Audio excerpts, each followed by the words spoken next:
Si Jose Marie Borja Pastrana na mas kilala sa pangalang Dagul ay isang kilalang Pilipinong komedyante at aktor na nagbigay ng kasiyahan sa mga manonood sa pamamagitan ng kanyang natatanging talento sa pagpapatawa. Bagamat hindi siya matangkad at may kakaibang pisikal na itsura, ang kanyang karera ay isang patunay na ang tagumpay sa showbiz ay hindi nakabase sa panlabas na anyo kundi sa talento, sipag at dedikasyon. Ang kanyang pagpasok at tagumpay sa industriya ng telebisyon at pelikula ay isang inspirasyon sa mga nagnanais magtagumpay sa kabila ng mga limitasyon. Bilang isang batang komedyante, si Dagul ay unang nakilala sa pamamagitan ng mga variety shows at mga stand-up comedy acts. Ang kanyang natural na kakayahan sa pagpapatawa ay agad na nakatulong sa kanya upang makilala sa industriya. Sa kabila ng kanyang hindi pangkaraniwang itsura, si Dagul ay hindi nagpatalo. Ang kanyang humor na nakasentro sa mga aspeto ng kanyang pisikal na katangian at karanasan ay mabilis na nahanap ng koneksyon sa mga manonood. Siya ay naging isang regular na komedyante sa mga shows at sinubukan niyang magpatawa gamit ang mga pambihirang karakter na natutunan niyang buhayin.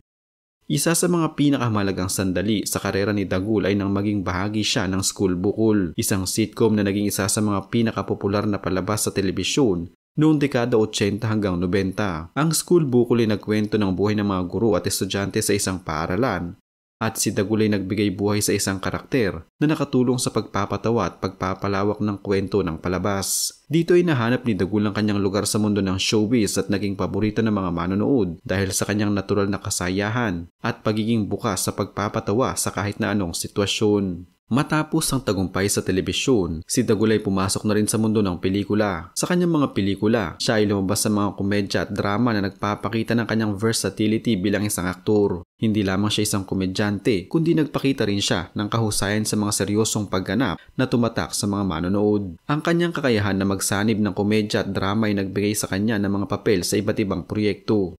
Isa na dito ang mga palabas na nagpapakita ng mga karakter na may mga pagsubok sa buhay. Ngunit sa kabila nito ay patuloy na nagpapakita ng lakas at pagkatao. Hindi nagtagal, si Dagul ay naging isang respetadong personalidad sa industriya ng showbiz at ang kanyang pagiging aktibo sa mga variety shows, sitcoms at pelikula ay nagpatibay sa kanyang pangalan bilang isang icon ng komedya sa Pilipinas. Bagamat siya ay hindi kasing taas o kasing karismatiko tulad ng ibang mga artista, si Dagul ay nakapagbigay ng tunay na saya sa mga manonood.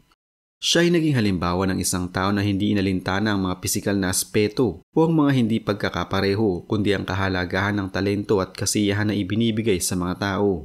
Dahil sa kanyang kontribusyon sa industriya, si Dagul ay nakatanggap ng mga parangal at nominasyon mula sa mga prestihiyosong award-giving bodies tulad ng FAMAS Awards at PMPC Star Awards for TV. Ang mga parangal na ito ay patunay na kanyang walang humpay na dedikasyon at husay sa kanyang craft bilang isang komedyante at aktor. Ipinakita ni Dagul na ang tagumpay sa showbiz ay hindi nakasalalay sa pagiging perpekto ng itsura, kundi sa kahalagahan ng pagbibigay, saya at inspirasyon sa mga tao.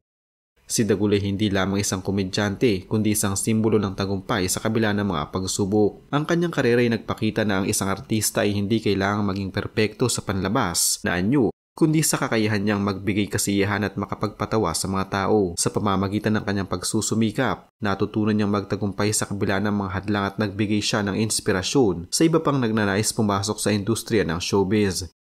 Si Dagul ay tunay na isang alamat ng komedya at isang mahalagang bahagi ng kasaysayan ng pelikula at telebisyon sa Pilipinas. Si Dagul ay kasal kay Lena Pastrana at sila ay may mga anak. Bagamat hindi siya madalas magbigay ng detalyadong impormasyon tungkol sa kanyang pamilya sa mga interviews at sa media, isang bagay na alam ng marami ay ang malalim na pagmamahal at respeto ni Dagul sa kanyang pamilya. Madalas siyang binibigyang diin na ang kanyang pamilya ay isang malaking bahagi ng kanyang tagumpay at lakas. At ito ang dahilan kung bakit siya patuloy na nagsusumikap sa kanyang karera. Isa sa mga pangunahing dahilan kung bakit nahinto si Dagul sa pag-artista ay ang kanyang mga problema sa kalusugan. Partikular ang kondisyon niya na may kinalaman sa kanyang timbang at hypertension. Si Dagul ay nagkaroon ng labis na timbang noong mga nakaraang taon na nagdulot ng mga komplikasyon sa kanyang kalusugan tulad ng high blood pressure at iba pang mga karamdaman na nauugnay sa hindi tamang lifestyle at pagkain. Dahil dito, kinailangan niyang huminto sa mga regular na tapings at shootings upang makapag-focus sa kanyang kalusugan. Upang mapabuti ang kanyang kondisyon, nagdesisyon siyang magbawas ng timbang at mag-focus sa pagpapabuti ng kanyang kalusugan. Ang kanyang pagbabago ng lifestyle at pagiging mas disiplinado sa kanyang kalusugan ay nagbigay daan sa kanya upang muling makabalik sa showbiz ng mas maligaya at mas malusog.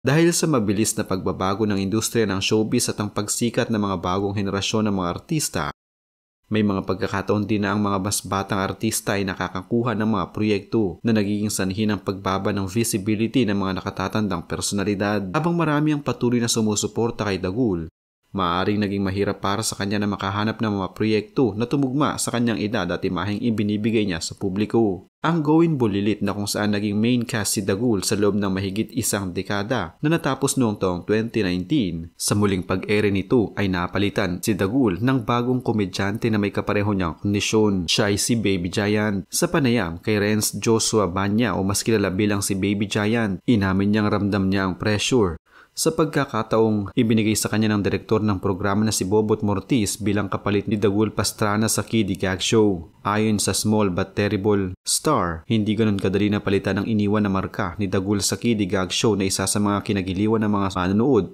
ng programa. Dahil sa nagkakaedad na si Dagul at dahil na din sa kanyang kalusugan, mas minabuti ng pamunuan ng Gawin Bulilit na kumuha na lamang ng papalit sa kanya upang matutukan nito ang pagpapagaling. Sa isang panayam kasama ni Aiko Melendez, ibinahagi ni Dagul ang kanyang kasalukuyang simple at tahimik na pamumuhay kasama ang kanyang pamilya. Nasa bahay lang ako, may maliit kaming tindahan, minsan ako yung nagbabantay kapag wala si Mrs. Kwento niya. Inamin ng komedyante na hindi na siya makakilos tulad ng dati, kaya madalang siya makakuha ng mga proyekto sa showbiz. Sa ngayon kasi, mahihirapan silang magbigay ng role ko dahil una, hindi ako makakalakad ng masyado. Hindi ako makatayo ng matagal. Sa tingin ko sa age at saka overweight siguro yung tuhod ko parang mahina na. Sa ngayon, 62 na rin ako. Paglalahad ni Dagul. Sa kabila ng mga hamon, bukas pa rin ang aktor na muling tumanggap ng mga proyektong kaya niya. Ako po willing pa na magtrabaho, basta kung kaya ko ang role ko, willing pa po ako. Pero wag lang takbuhan, palakarin ng malayo. Siguro hindi ko na kaya yan, pero kung mga role na kaya ko, go pa rin ako, sabi niya. Dagdag pa ni Dagul, nais niyang muling makatrabaho ang kanyang mga kaibigan sa industriya. Hiling rin niyang makapagbigay ng suporta sa kanyang pamilya, lalo na't may mga anak pa siyang nag-aaral.